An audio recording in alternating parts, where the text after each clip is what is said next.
할렐루야. 여러분, 추석 명절 잘 보내셨죠? 계속 지난번에 이어 말씀을 나누길 원합니다. 지난 내용에서는 구약의 종말론을 제대로 이해하시면 신약에서의 종말론의 실체를 볼 수 있다고 말씀드렸죠. 그 중에 전혀 왕국에 대한 비밀을 이야기했죠. 전혀 왕국은 왜 있을 수밖에 없냐면은 이 구약에서의 종말론 정신의 완성인 것이거든요. 실체거든요. 구약에서는 메시아 오시는 그 대망을 품고 그의 나라를 이제 세우는 것이 구약의 종말론의 핵심이라고 말씀드렸고, 그것이 실체가 된 것이 신약의 종말론인 것입니다. 그렇기 때문에 메시아가 와서 그 나라를 이루는, 메시아 왕국을 이루는 것이고 그 나라 통치 이루는 것이기 때문에, 그러면 신약에서 그 나라가 언제 메시아 왕국이 완성되느냐? 일단 메시아가 오셔야 되고 그분이 통치해야 되잖아요. 지금은 주님이 부활 승천하셔서 하나님 우편, 권능의 우편, 보좌의 우편에 앉아 계시죠.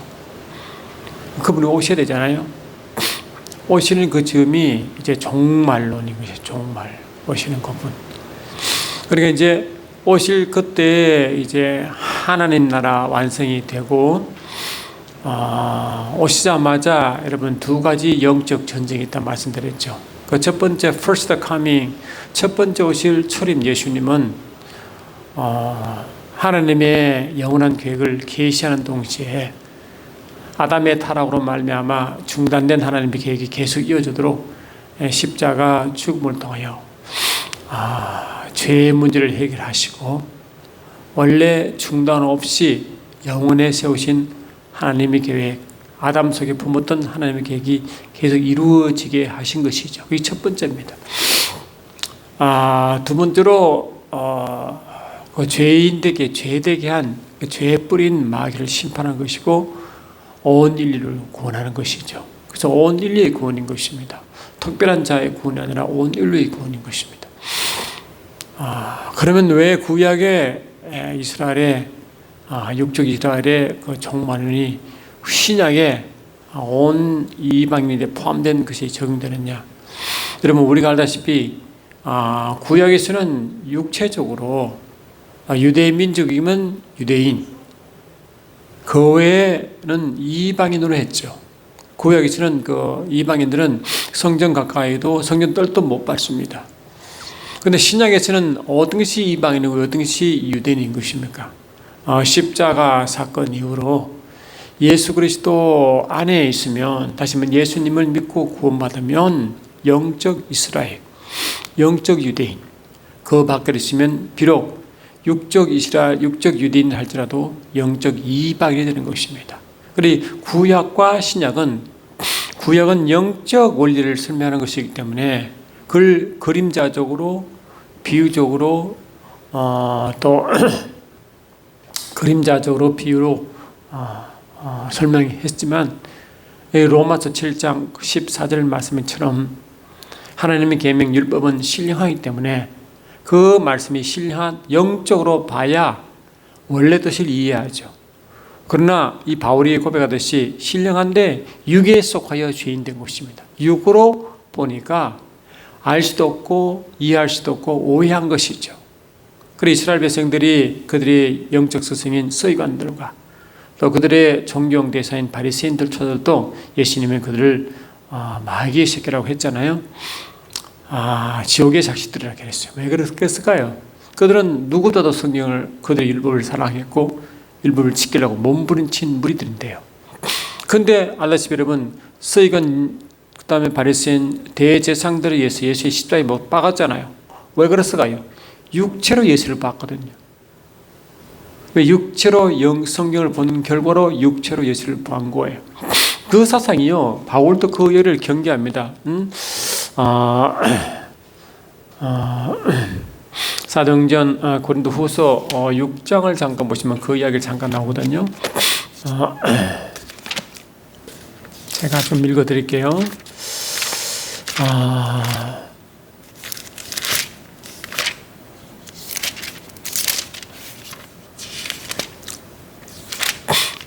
6장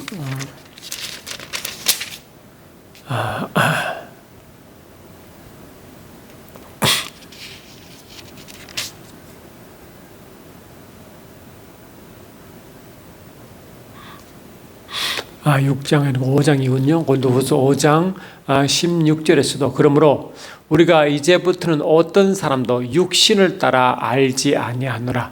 비록 우리가 그리스도도 육신을 따라 알았으나 이제부터는 그같이 알지 아니하노라.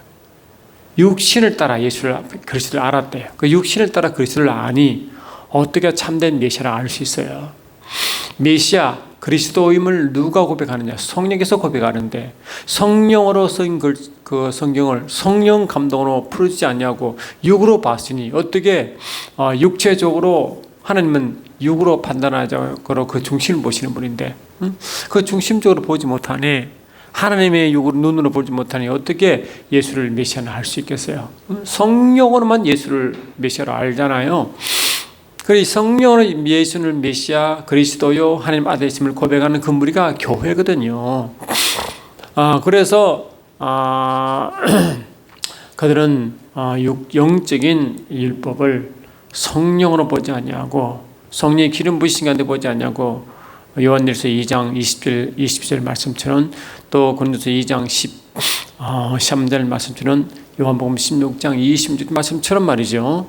성령의 기름 부으신 성령을 따라 알지 않냐고 육으로 본 결과 예수를 십자가에 못 박고 그런 관점으로 봤기 때문에 마태복음 22장 29절 30절 말씀처럼 그들은 성경도 오해했고 하나님 능력도 오해했다고 분명히 말씀했죠.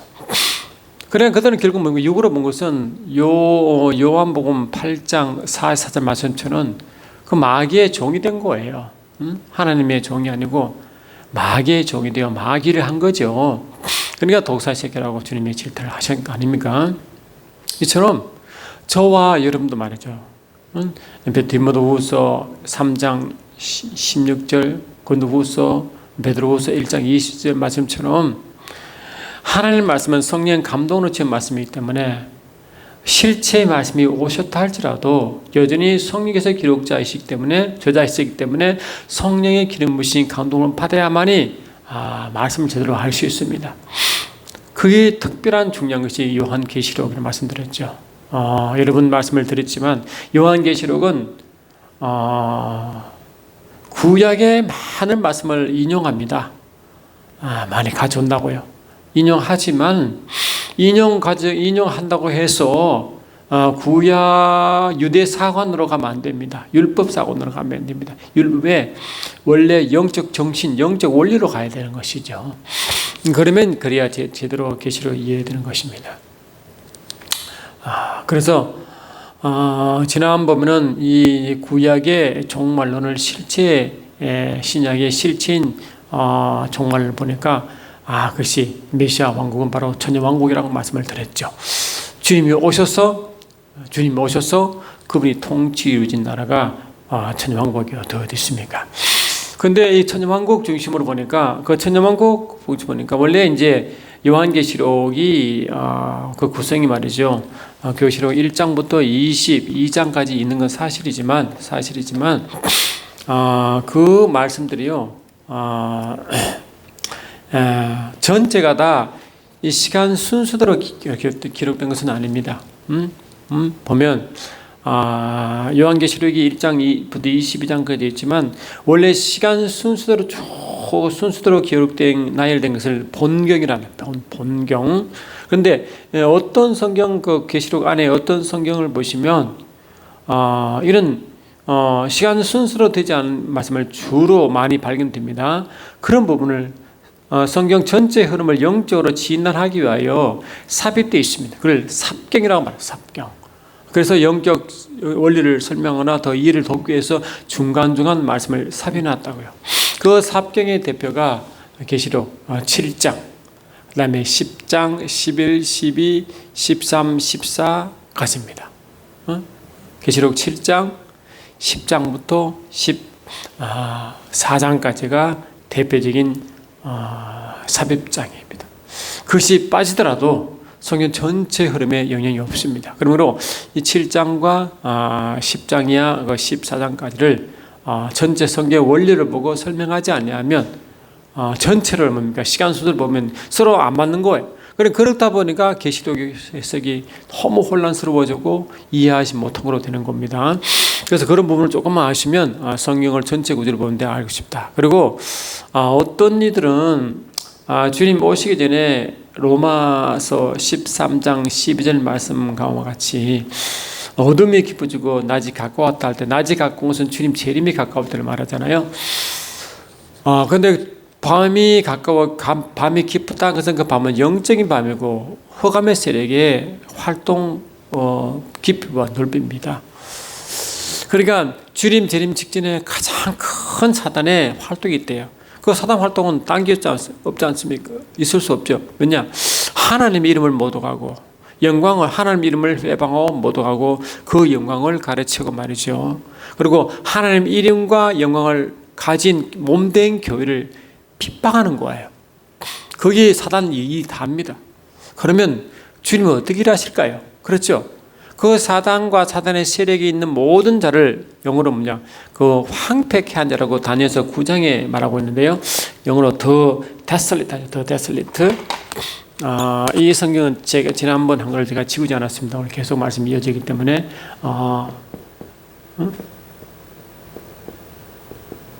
더 데솔리트 해가지고 뭐냐? 이것은 황폐한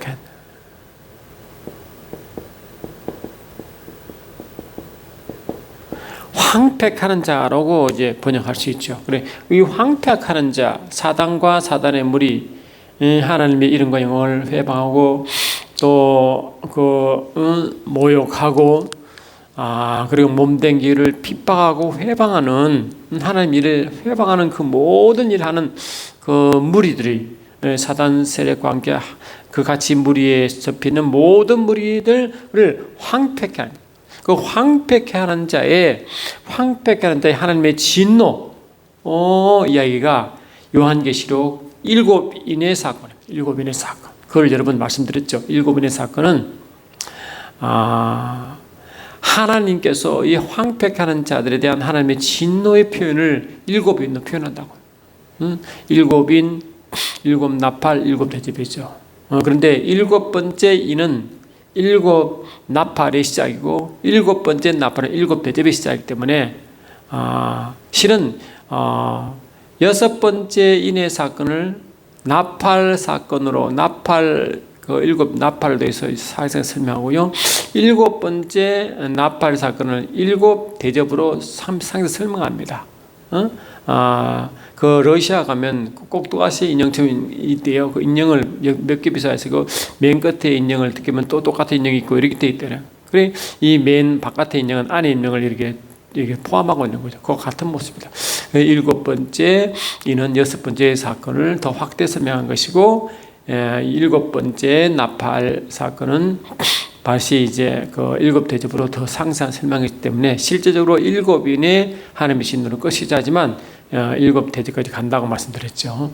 그런 구조입니다. 그러니까 이 요한계시록은 그 7인의 구속의 계시록 6장부터 시작하여 계시록 18장까지가 하나님의 진노의 사건인데 그 중에 7장과 10장과 14절까지가 이제 삽입되어 있고 나머지는 그 순서대로 기록되어 있습니다. 그러니까 계속 그 7인의 하나님의 진노가 끝이 나고 그 다음에 17, 18, 19, 20, 21, 22까지가 시간 순서대로 쭉 되는 거예요.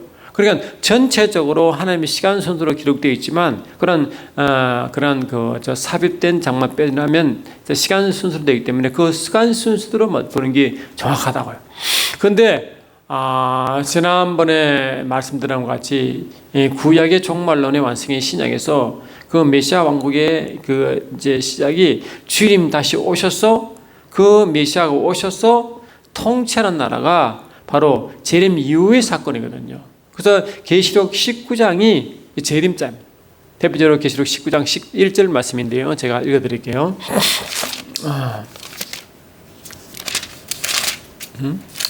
19장 11절 말씀인데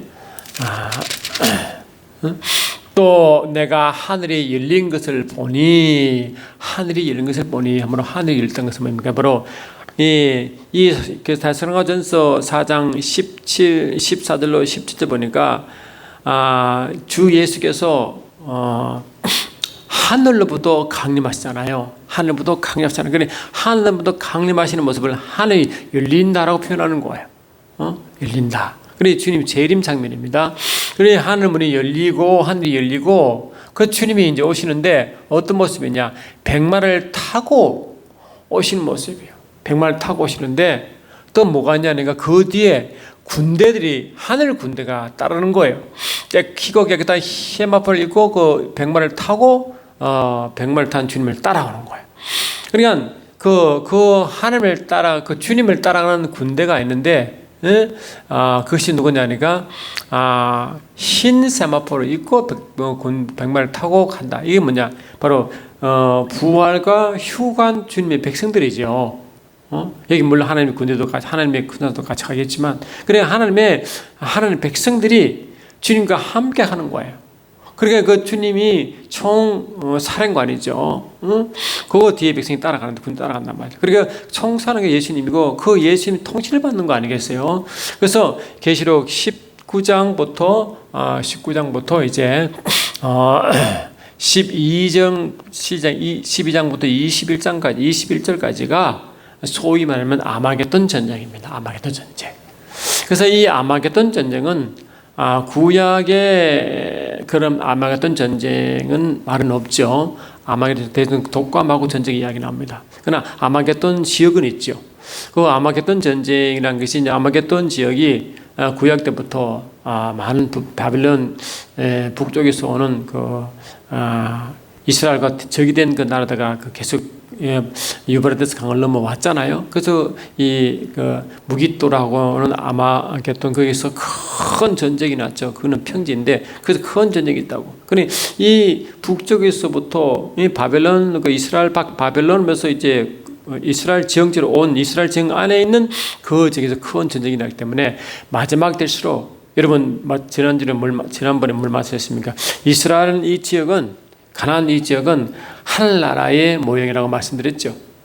이 하늘나라의 모형 바깥에 있는 이 바빌론은 북쪽에 있는 땅, 또 이 남쪽에 있는 이 애굽강 이쪽에 애굽도 세상 다른 한쪽의 땅, 그리고 지중해와 그 여면은 바다 하므로 영적인 하늘나라에 있는 애굽 가나안 땅과 그 주위에 있는 땅과 바다는 영적인 땅과 바다라 했잖아요. 영적 어둠의 세계라고 했어요.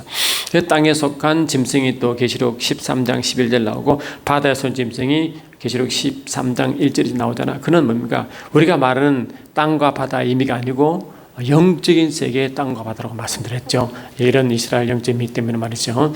그런 뜻을 아셔야 그런 땅과 바다 영적 의미도 있고 실제 땅과 바다도 있지만 그 문맥에 따라 그렇게 판단해야 됩니다. 그래요. 그렇단 말이죠. 그러니까 이러한 계시록 19장의 11절 이하 재림 이후 곧 전쟁이 일어나는데 그 전쟁이 누구냐? 바로 아마겟돈 전쟁인 겁니다. 그러면 전쟁은 준비를 하고 본론 들어갈 거 아니에요. 그래서 보시면 일곱인이 마지막 일곱 대접 사건 때 그런 아마겟돈 전쟁 준비가 거기 있습니다. 제가 조금 보시면요.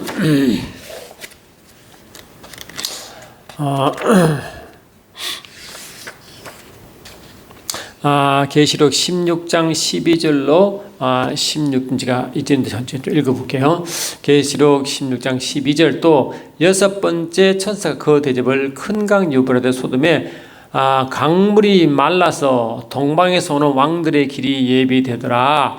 또 내가 보매 개구리 같은 새 더러운 영이 용의 입과 짐승의 입과 거짓 선자의 입에서 나오는데 그들은 귀신의 영이라 이적을 행하여 온 천하 왕들에게 가서 하나님 곧 전능하신 이의 큰 날에 있을 전쟁을 위하여 곧 있을 전쟁, 앞으로 일어날 전쟁을 말하죠. 그 전쟁을 위하여 그들을 모으더라. 이게 바로 아마겟돈 전쟁 준비입니다.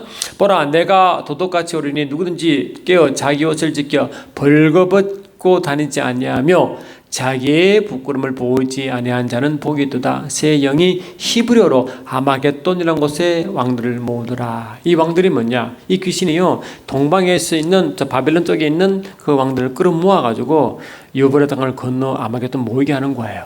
그 귀신들이 한다는 겁니다. 그러면 그 세상 왕들이 뭡니까? 악한 영의 도구가 되어 몸된 교회, 가나안 몸된 하늘나라가 있는 가나안 몸된 교회를 이제 공격하는 거예요. 준비를 하는. 그래, 여섯 번째 대접 재앙 때 그런 일이 영적으로 있어요. 그러니까 이거는 그때 이제 아마겟돈이 일어나는 게 아니라 곧 일어날 큰 전쟁, 큰 날에 있을 전쟁을 예비한다 했잖아요. 그러면 이 전쟁이 언제 일어나냐? 바로 재림 직후에 이제 그때 이미 주님이 재림할 때 이미 먼저 부활이 있고 휴가 있다 말씀드렸잖아요. 그들이 하나님 군대가 되어 예수님 따라 전쟁하러 갑니다. 그렇죠? 그때 그 전쟁을 누가 일으키겠어요? 짐승과 거선자. 이 짐승과 거선자 누굽니까? 계시록 13장에 보면 바다에서 나오는 짐승이 17뿔과 7머리가 10뿔을 갖고 있는 바다 짐승이거든요. 그 7머리가 10뿔인데 그 10뿔에다가 아마 대하마라고 하는 왕관을 쓰고 있어요.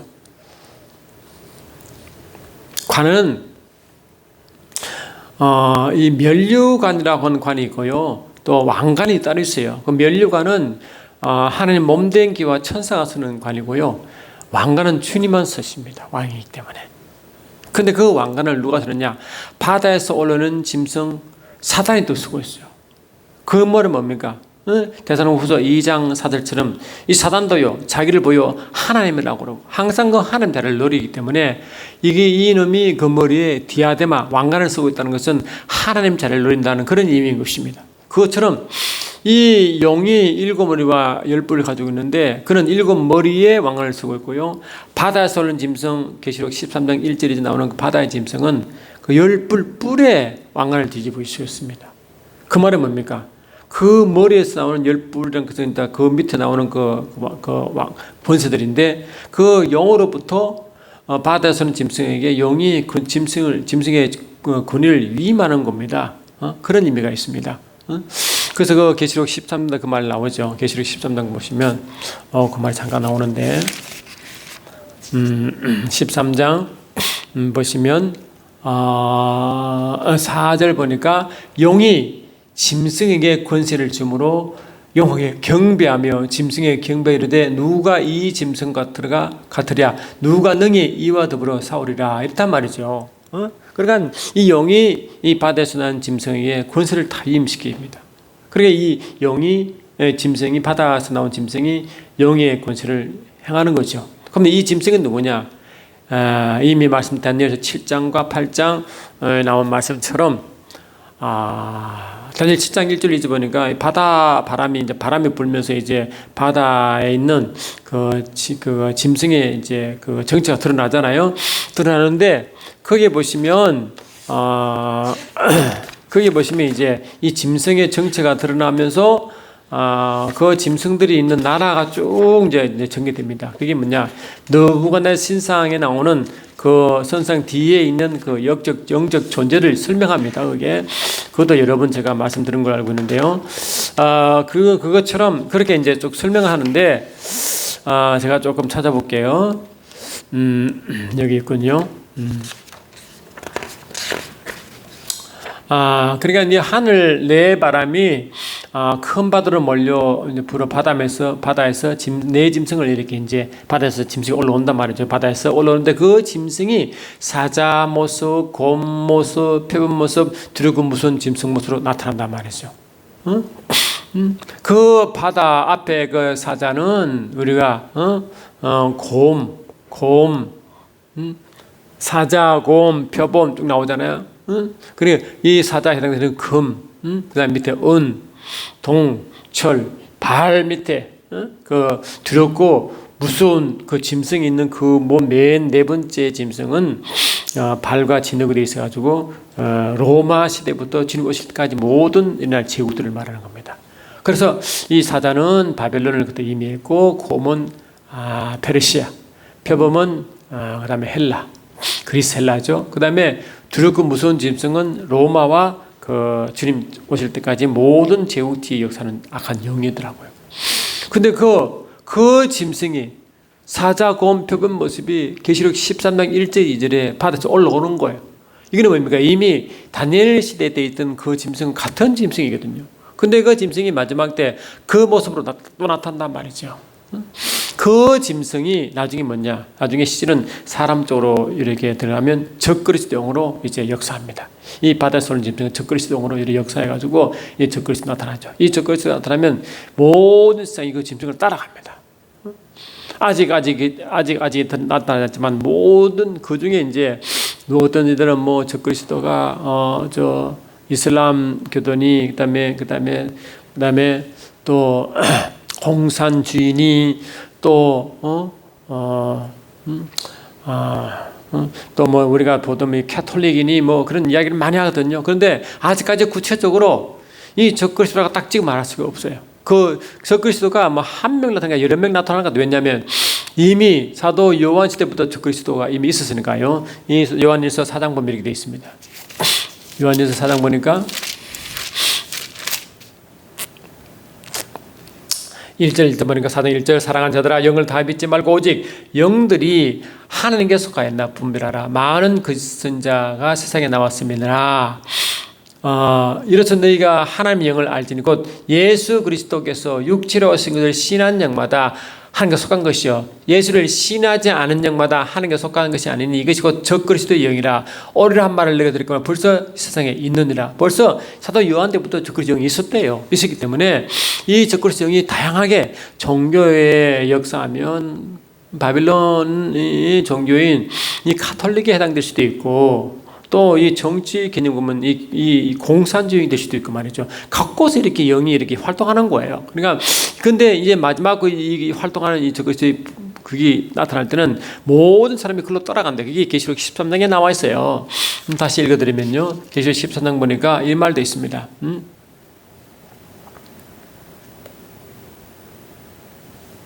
계시록 13장 18절 보니까 죽임을 당한 어린 양의 생명층에 창세 이후로 이름이 기록되지 못하고 이 땅에 사는 자들이 다 그 짐승에 경배하더라. 이 땅에 사는 모든 사람이 그 짐승을 따라가는, 다 경배하는 거예요.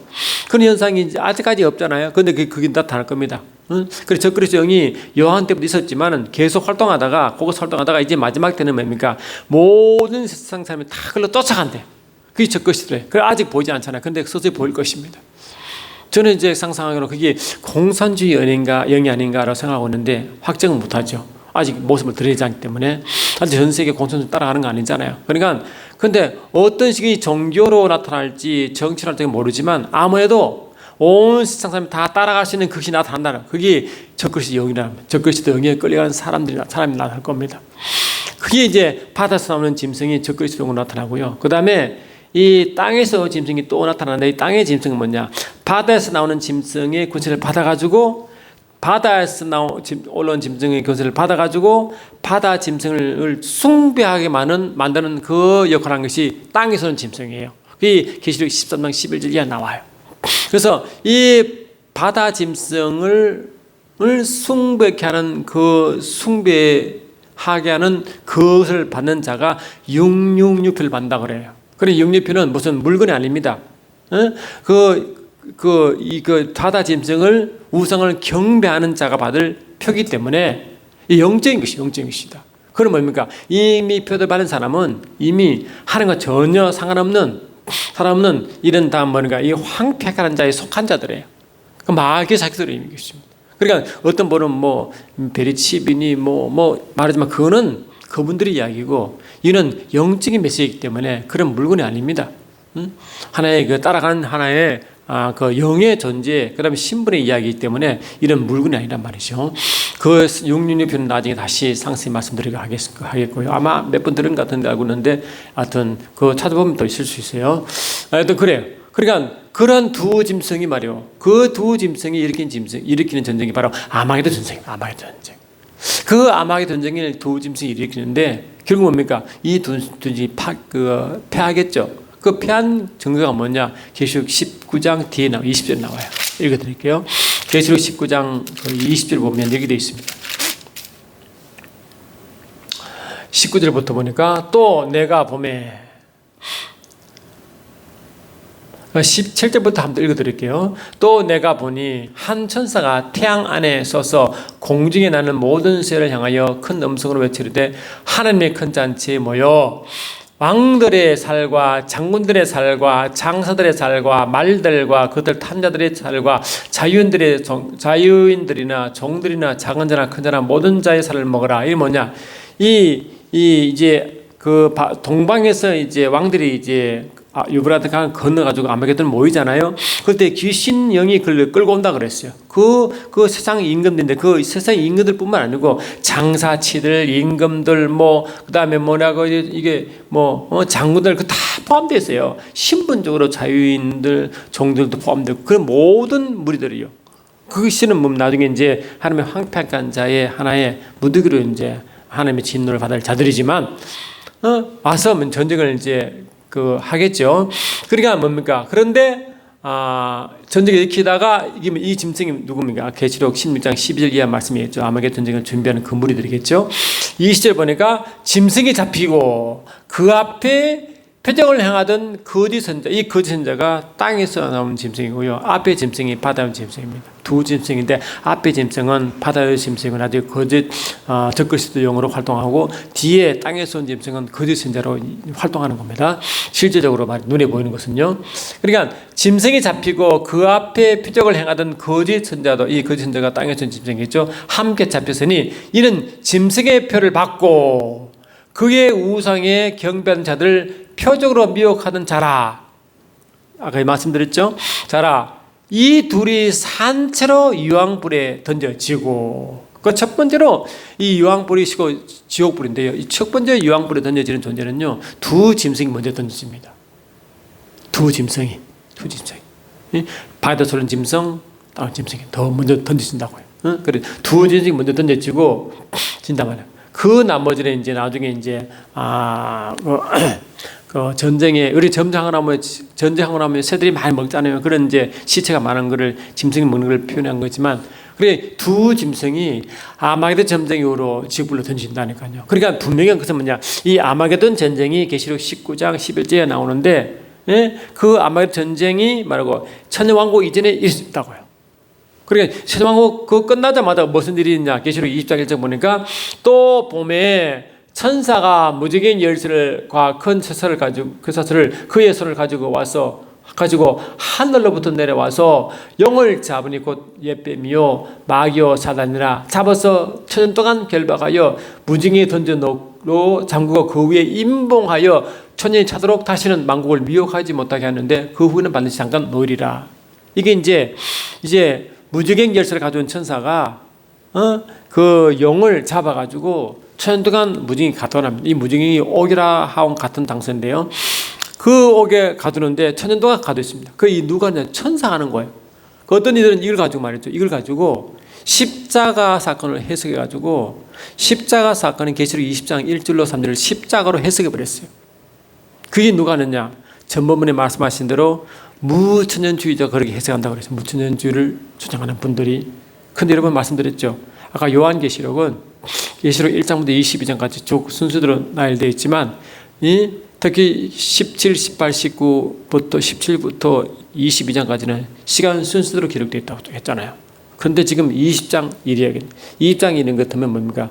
그 재림 이후의 사건 뒤의 일이잖아요. 백부자 신방 바로 직전의 일인데 직전의 일을 어떻게 교회 일로 합니다. 지금 우리가 주님 재림하지도 않았고 지금 교회 시대인데 어떻게 교회 시대 이야기를 그 뒤의 일을 앞으로 땡겨서 말합니다. 이 시간 순서가 안 맞잖아요. 그래 성경의 기록 순서들을 무시하는 거예요. 그래 이 무천년주의를 주장한 분들은 성경을 역으로 해석한 분들이에요. 역으로 해석할 수 있습니까? 어떻게 성경을 역으로 해석할 수 있어요? 시간을 역으로 어떻게 해석할 수 있습니까? 그러니까 시간적으로 맞지 않고 천사의 사역인데 그를 십자가 사역으로 한 것도 잘못된 거예요. 그렇잖아요. 그래서 제가 좀 정리해 보니까 이렇게 되겠습니다. 무천주의를 이제 주장하는 분들은 뭐를 대답할 수가 없느냐면요. 아까 말씀하신 대로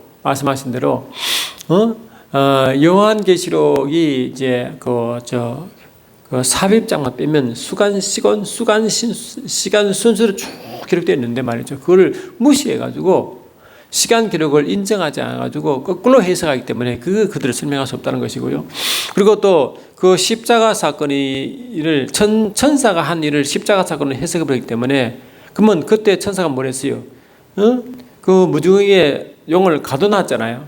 가둬놨기 때문에 더 이상 세상을 미혹하지 못한다 그러거든요. 근데 지금 세상은요, 이 삼길차를 찾아 굶주린 사자처럼 이러면 돌아다니면 미혹합니다. 마태복음 24장 주께서 말씀하시기를 특히 미혹을 조심하라고, 항상 미혹의 영을 조심하라고 말하잖아요. 지금 활동한다는 건 그거를 영적으로 설명할 수가 없어요. 그렇잖아요. 그래서 설명 못하는 거, 영적으로 설명을 못합니다. 안 그래요? 그리고 이 재림이 가까울수록, 이 재림 이후 지금 말하는데 재림 가까울수록 아까 말씀대로 로마서 10장 12절에 밤이 깊어지고 할 때 이 약한 년들의 활동이 많아지는 거잖아요. 그거를 뭡니까? 설명 못합니다. 왜? 설명 못합니다. 그 최고 우두머리가 저 가두에 있으면 그런 활동 없을 텐데, 그 주님 가까울수록 이러한 이 마귀라든가 적그리스도라든가 거천자 활동이 점점 강해지는 것을 설명할 수 없을 거 아니에요. 그렇잖아요. 그러니까 이 성경이 이것저것 다 막히는 거, 설명이 다 막히는 거, 사도 요한이 말한 것, 베드로가 말한 것, 다 말씀 다 막히는 거. 그 설명을 뭐 할 수가 없어요. 그렇게 해버려. 그렇잖아요. 그리고 또 중요한 것은요, 그 천년 동안 이제 마귀가 그 영이 천년 동안 갇히는데, 그 천년 동안 갇힌 동안에 이 땅에 소위 말하면 천년왕국이 이루어지는데, 그게 계시록 20장 4절부터입니다. 보세요. 뭘 나오느냐? 계시록 20장 4절 보니까 또 내가 보좌들을 보니 거기에 앉은 자들이 있어서 심판하는 권세를 받았더라. 또 내가 보니 예수를 증언함과 하나님의 말씀 때문에 목뱀을 당한 영혼들과 또 짐승과 그의 우상에 경배하지 않냐고 그들의 이마와 손에 그의 피를 받지 않은 자들이 살아서 그리스도 더불어 천동안 왕노하더라. 그 예수님과 더불어 함께 왕도를 하는데 그 누가 있느냐 하니까 이 순교자가 많아요. 순교자도 많아요. 그 순교자가 함께 주님 가까이 보좌에 함께 있어 함께 통치한다는 거예요. 그러면 순교자가 그렇게 많으면, 무천주의라 그러면 지금 교회 시대가 무천주의라고 말하면 그게 갑자기 뭡니까? 그들이 하는데 건너는 순간부터 순교됩니까? 그게? 우리가 건너고 지금 교회 시대인데, 소위 시대인데 갑자기 순교한 자들이 같이 있어가지고 주님과 함께 다스린다는데 그가 순교한 덤마다 순교를 다 하는 겁니까? 아니잖아요. 그러니 말이 안 맞아요. 맞지 않아요.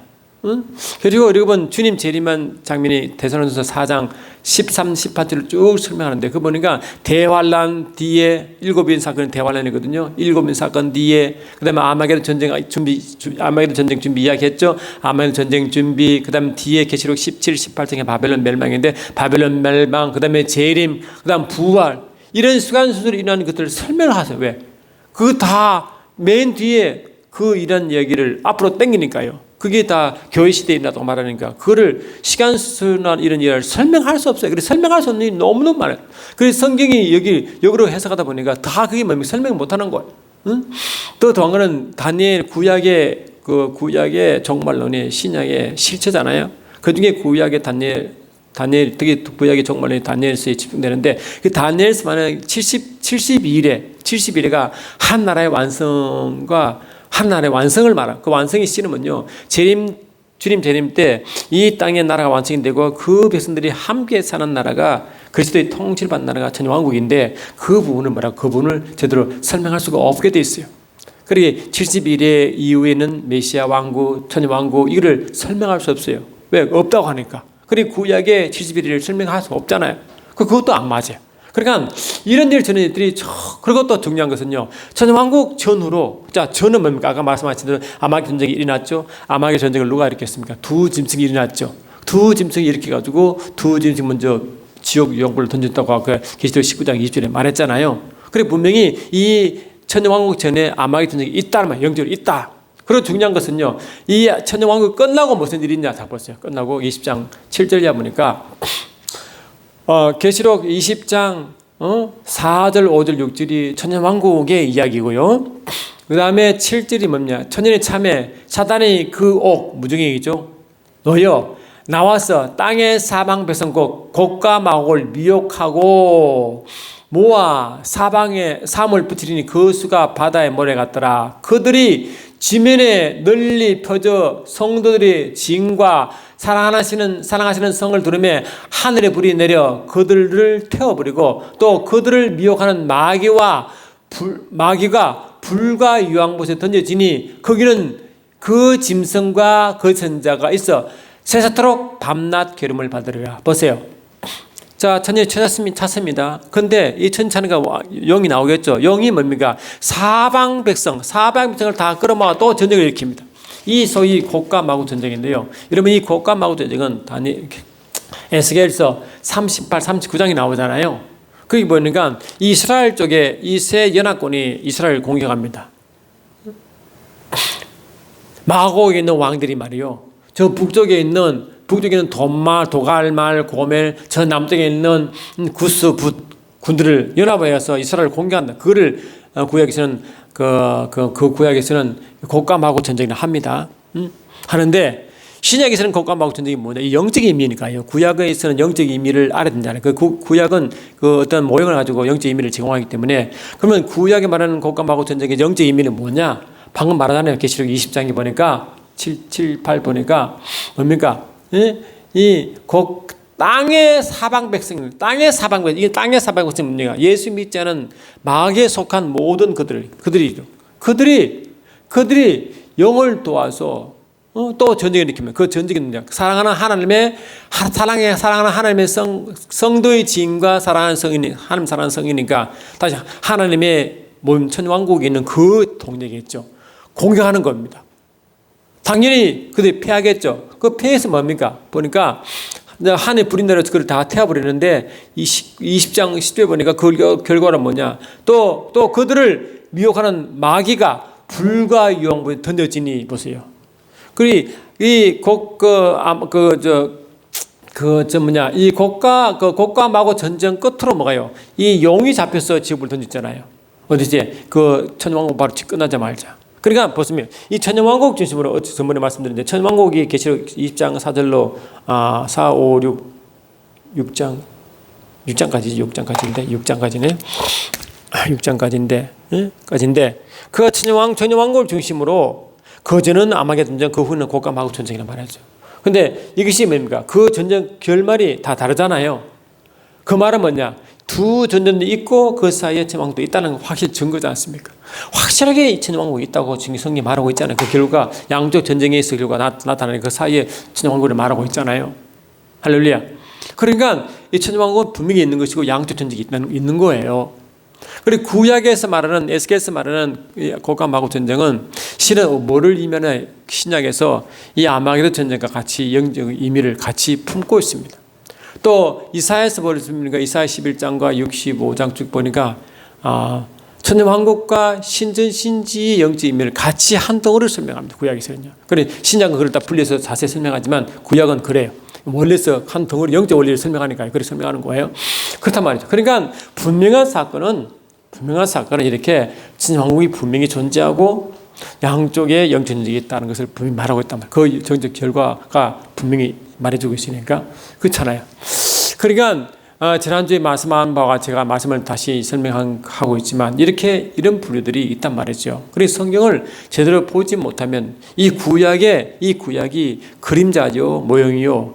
또 신약은 실제 것을 알지 못하면 이런 오류를 범한다. 그리고 비록 계시록이 구약의 많은 말씀을 가지고 인용하지만 그 인용할 때 영적 원리를 가지고 인용하셔야지, 영적 원리를 모르면 그렇게 오해할 수도 있고 그렇게 성경을 잘못 해석한다고. 그리고 구약에 있어서 이스라엘 백성들이, 서기관 대상들이 또 바리새인들이 성경을 잘못 해석하고 오해한 것과 같이 지금도 이 계시를 해석할 때 그 성경 오해한단 말이죠. 왜 그렇습니까? 성경에서 이 말씀 풀어주지 않았기 때문에 그렇다고 저는 생각하고 있단 말이죠. 성경이 기름 부으심 가운데 말씀이 이르지 않기 때문에 그렇게 하셨단 말이죠. 그래서 우리는 그런 부분을 좀 제대로 알고 하면 너무나 좋겠다는 거예요. 그런 부분을 알고. 그래야 이 마지막에 미혹이 덜 받을 거 아닙니까? 이런 무천년주의뿐만 아니고 말이죠. 또 우리의 그 종말론에서 큰 위협을 가하는 것이 뭐냐니까 바로 이 세대주의적 종말론자들입니다. 세대 종말론자. 이 세대 종말론 제가 여러 번 경계 말씀을 여러 번 들었지만 다시 여러분 간단히 말씀드리면 그래요. 세대적 종말론, 그 세대적 전천을 주장하는 종말론주의자들은 기본적으로 이 세대주의 종말론이 어디서 나왔냐니까요. 원래 누구냐면 화란 네덜란드에서 성경 해석을 주로 하는 운동이 나는데 그 운동의 주동자가 누구냐니까 존 넬슨 다비라는 사람이에요. 이 사람이 성경을 너무 사랑하고 영적을 삼아다 보니까 말씀을 연구하다가 디모데후서 2장 15절 말씀 보면 이렇게 돼 있어요. 진리의 말씀을 옳게 분별하며 라고 이 분별이라는 단어가 나오는데 이 분별은 단어를 잘못 해석해가지고 어떻게 해석하냐니까 그거를 자른다 카트 디바이드로 해석했다. 원래 이 뜻은 다 제대로 분별로 해석해야 되는데 그를 뭡니까? 그걸 잘못 그 말씀을 예를 자르는 걸로 해석해가지고 성경 전체를 7의 세대로 나눠가지고 각 세대별로 하나님의 구원을 다시 한다. 그래서 세대별로 구원이 다르다는 거예요. 그렇게 7을 세대를 나눠가지고 성경을 해석합니다. 세대별로 구원이 막는다. 지금 이러면 하나님 구원할 때 여러분 예수님 믿는 믿음이 어떻게 구원받습니까? 안 되잖아요. 그런데 세대별로 그 믿음의 구원이 다르다요. 다 다르게 해석하는 겁니다. 그러니까 그거를 또 율법 유대인들에게 굉장히 강조를 많이 하죠. 그 유대의 정신이 계속 신약이 이루어지는 걸로 설명. 그래 실은 영적인 의미는 오지만은 그 영적 의미 이전 그 그림자적 모형적이 끝났잖아요. 그 영적 의미를 가져와야 되는데 그렇지 않고 그 모형적인 그림자적인 말씀을 가져와서 그걸 그대로 의지하고 말씀 푸니까 문제가 되는 거예요. 그래요. 그래서 이분들의 특징이 뭐냐니까 분명히 이 성경에서는요, 우리가 계시록 1장부터 22장까지 있는데 1장은 요한계시록의 개요. 2장부터 3장은 그 당시에 아시아 7교회 있잖아요. 에베소도 사빌라, 에베소서, 사바나 교회 가지고 라오디가 교회까지 7교회 있잖아요. 그 7교회에 주는 하나님의 메시지가 있어요. 근데 그 7교회에도 하나님 칭찬하고 책만 하셨지만 그 공통의 주님 말씀이에요. 공통의 주님 말씀이 뭐냐니까 공통의 주님 말씀이 뭐예요? 그게 말씀을 쭉 있으면 공통적으로 주님 말씀이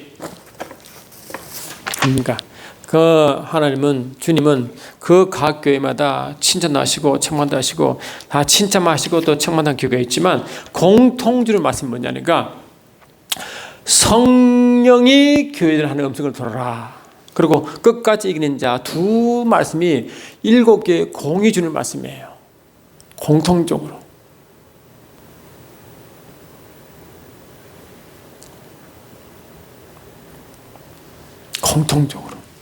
그러니까 뭘 강조합니까? 성령의 음성 들어간 거 아니에요. 그런 자가 끝까지 이긴다는 거거든요. 근데 사도행전 1장, 2장 보니까 사도행전 1장에서는 주님이 성천하기 전에 이제 주님이 다시 성령 오실 때까지 기도하라 말씀드리고 성천하시고 그 말씀 듣고 120명이 열심히 기도하다가 사도행전 2장에 성령을 받잖아요. 받을 때 강력한 성령을 받습니다. 그때 요엘서 말씀을 가지고 베드로가 설교합니다. 그때 설교 보면 지난주에 말씀드렸잖아요. 그러면 이제 마지막까지 주의 이름을 부르는 자가 구원을 받는데 그 구원이 이제 주님 오실 전에 부활과 휴거에 해당되는데 주님 오실 때까지 주님의 부활에 참여하는 자는 어떻게 참여하느냐? 그 진리환을 찬란을 대환란을 통과하고 간다는 거예요. 그러면 그 통과하려면 이 성령을 통해서 예언도 하고 환상도 보고 꿈도 꾼다는 강력한 성령 역사가 있다는 거예요. 그래서 성령이 주신 이유가 뭐냐? 환난을 통과하고 마지막 주님까지 주님의 재림을 참여하는 건데 통과해야 된단 말이에요. 통과해야 된다. 그런데 이 세대 종말론은 뭐냐? 통과하지 않냐고 환난 직전에 신실한 성도가 다 휴거한다는 이야기. 이걸 굉장히 강조한다고.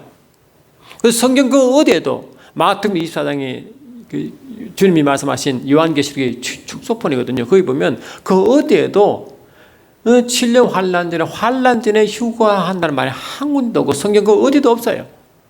근데 왜 그렇게 말씀을 그들이 그러면 환난 전에 휴가한다고 말을 하게 되느냐? 말씀 딱 두 가지가 있는데 그 두 가지 말씀을 그들이 오해한 거예요. 그 두 가지 말씀은 뭐냐? 계시록 3장 10절 말씀과 데살로니가후서 2장 10절 말씀이 두 가지 말씀이 그들 그 생각을 다 바꿔놨단 말이에요. 그 말씀은 잘못 오해했단 말이에요.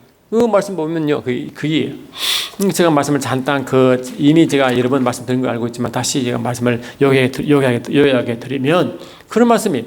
그래서 보시면 계시록 3장 10절 말씀 뭐냐니까 이 말씀이 있어요. 내가 나의 인내의 말씀을 지켰은즉 내가 또한 너를 지켜 시험의 때를 면하게 하리니 이는 장차 온 세상에 임하여 땅에 거하는 자들을 시험할 때라 하므로 야 너를 지켜 시험의 때를 면하게 한다. 시험의 때를 면하게, 시험이 대환란을 그들이 해석했고 시험의 때 환란을 명쾌한다니까 환란할 때를 반치 않겠구나, 환란을 받지 않겠구나 이걸 해석했고 또 어떤 말씀을 연결시키느냐? 데살로니가후서 2장 7절 말씀을 가지고 그들의 말씀을 계시록 3장 10절 말씀을 연결시킨 겁니다. 데살로니가후서 2장 7절 보니까 뭐냐니까 불법의 비밀이 이미 활동하였으나 지금은 그것을 막는 자가 있어 그 중에 옮겨질 때가 되리라. 이 옮겨진다 말씀이 있습니다. 옮겨진다. 그러니까 이 불법의 비밀이 뭐냐니까 적그리스도라든가 그리스도인자가 주님 재림 직전에 활발하게 활동할 그때거든요. 그때지만은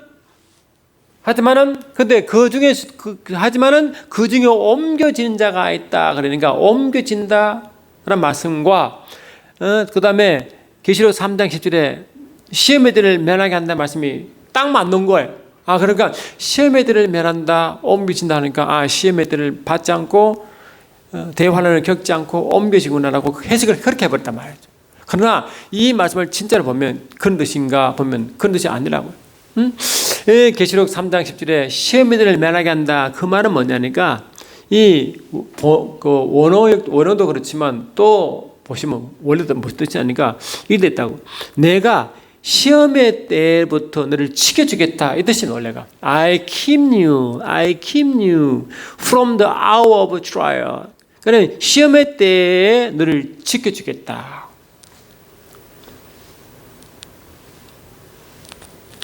지켜준다. 다시 말하면 지켜준다는 것은 뭡니까? 시험 때가 오더라도 그 시험들을 잘 넘어가도록 이 성령의 교회들의 음성을 들으므로 끝까지 이길 수 있도록 사도행전 2장 17절부터 21절까지 끝까지 주의 이름 부를 수 있도록 선교사를 인도하여 가겠다 이 뜻이거든요. 그 뜻인데 그를 지켜준다 말씀을 하지 않고 그냥 그 시험의 때를 면제해 주는 걸로 오해해 보는 거예요. 그리고 또한 데살로니가후서 2장 7절 말씀 뭐냐니까 이 불법 비밀이 이미 활동하시나 지금은 그것을 막는 자가 있어 그 중에 옮겨진다. 불법의 그래 악한 영들이 막 활동하잖아요. 근데 활동하는데 그 활동을 저지하는 자가 있대. 저지하는 자. 그럼 저지하는 자가 단수입니다. 단수. 여러 명이 아닌 단수입니다. 그러니까 영어로 보면 뭐냐니까 이렇게 돼 있다고요. 그러니까 저지하는 자가 있는데 누구냐? But the one who now holds it back will continue to do so till he is taken out of the way. 그러니까 뭐냐면 다시 말하면 저지하는 분이 계셔 그분이 옮겨질 때까지 그 활동을 저지시킨다는. 그러면 이 저지하는 자가 단수인데 그 저지하는 자가 누구냐? 우리는 자라 해석했지만 원래 정확한 번역은 저지하는 분으로 해석해야 됩니다. 그 저지하는 자, 그 분이 누구냐? 성령이십니다. 선교서 옮기신다. 어때 옮기신다가? 옮기신다. 주님 재림하시면 그 위치 변경한다. 삼위일체 위치를 변경하신다. 여러분 주님이 이 땅에 오시기 전에 구약에서는 여호와 하나님이 일을 했잖아요. 주님 오셔서는 인자 예수가 활동했죠. 그리고 인자 예수가 올라가시는 성령께서 오셔서 일하잖아요. 그처럼 각 시대 말로 삼위일체 하나님 항상 함께 하시지만 전면하시는 분이 전면하시는 인기 하나님 다르시다고요. 그 구약에서는 아버지, 예수님은 예수, 지금은 성령, 다시 뭡니까? 예수가 다시 오시면 전면에 인자 예수가 오시는 거예요. 성령이 뒤에 숨습니다. 뒤로 옮겨진다고. 그런 삼위일체 하나님의 활동에 전면 나서는 면이 달라진다고요. 그게 옮겨지는 분은 뭐냐? 삼일체는 사역의 순서가 바뀐다고 이렇게. 사역이 그러니까 성령의 시대에서 다 인재 시대, 그 제 이름이 인자 시대로 넘어온다고. 그런 시대를 말하는 건데. 그러니까 이 성령인지 모르고 뭐가 이 성도들 중에 신실한 자들이 옮기신다고 해석을 했어요. 여러분 그들 말대로 환란 전에 옮기신다 그러면 한 명이 옮기겠습니까? 여러 명이 옮기겠죠. 신실한 자가 한 명만. 이거는 단순하고 어떻게 한 명만 옮기겠어요? 말도 안 되잖아요. 그러니까 이 말을 오역해가지고 자문 이해해가지고 계시록 3장 10절 말씀과 대성후서 2장 7절 말씀을 서로 맞춰가지고 그렇게 확정을 시켜버렸습니다. 얼마나 웃기는 이야기입니까?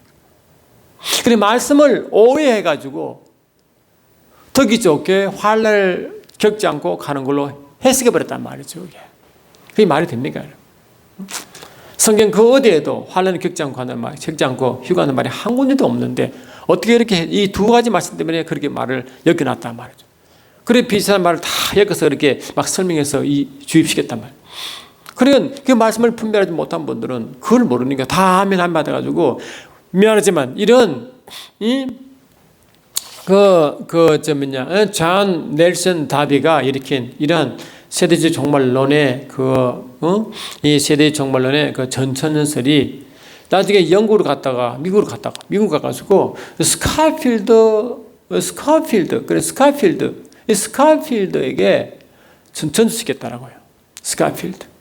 그래서 스카필드가 대학을 나중에 이제 성경을 만들고 대학을 이제 했는데 스카필드 대학을 만들고 스카필드 성경을 만들어가지고 미국 전역에 세대적 종말론이 퍼졌다고요. 그래서 이 한국에서 많은 신학자들이 미국에서 신학교육을 받고 온 거 아니에요. 그래서 한국에서는 이런 세대적 종말론이 확 퍼진 거예요. 지금도 아마 한국에서는 많은 거의 대부분 아마 제가 잘 모르지만 한 60-70% 이상이 아마 세대 종말을 믿을걸요. 그게 퍼졌다고.